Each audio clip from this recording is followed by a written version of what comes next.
Let's welcome in Big Technology's Alex Kantrowitz, also a CNBC contributor. It's nice to see you. I appreciate you joining us. What does this story of this delay, even denied, mean to you? Well, Scott, you opened up the show talking about how there's AI anxiety, and I think that's exactly the case. Right now, the market is, and they believe, market and investors believe that the AI build-out will continue apace and that the numbers that have been shown will be close to what's delivered. And any little blip in that story is going to cause a bit of a panic. And I think that's what we're seeing with Oracle. The delay of the data center build-out has investors thinking, well, maybe that $300 billion deal with OpenAI isn't actually going to come to fruition. Let's pull back a little bit and let's hedge just in case that isn't going to happen. And I think all along this story, anytime we have one of these moments, there's going to be a pullback like the one we're seeing right now. It underscores what the anxiety really has been about in some respects, the heavy reliance on OpenAI for almost everything. That's right. I mean, $300 billion, that's the size of the deal between OpenAI and Oracle. OpenAI is, on target to end this year with about a $20 billion run rate. And we know that Sam Altman, when he's been asked about how that he's going to make the math work, did not have a great answer. I think that's been hanging in the minds of anybody watching the story, asking, well, how is he going to make these numbers work together? And again, when there are blips in the story, whether it's from the OpenAI side or the Oracle side, people are taking a look at that and saying, is this really going to happen? And you have to pull back a little bit if your expectation previously was that it was. So this is sort of the story that OpenAI and its partners are going to be living with in the months and maybe years to come.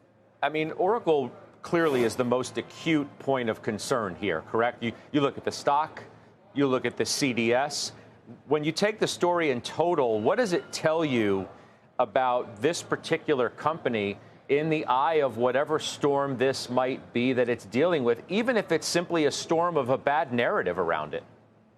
Well, I think Oracle made a logical bet, or a bold bet, maybe bold and logical, in saying, AI could be one of the biggest infrastructure moves of our lifetimes, and we're an infrastructure company. Let's take on some debt and some risk and try to get to the front of the line. And I think the market reacted really positively when they saw Oracle make that move. But now, the rubber has hit the road a bit, and we see that Oracle has debt, there have been delays, and then there are dependability issues when it comes to whether OpenAI is actually going to put the money up.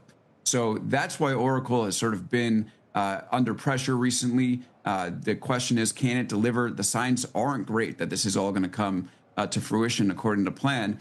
And then for the rest of the market, they catch strays because one company going bad makes people think, well, maybe the other ones will do poorly. And Broadcom, for instance, not like they delivered the worst results in the world, but they are starting to get some of this downdraft from Oracle, from investors, fearing that it could end up hitting others.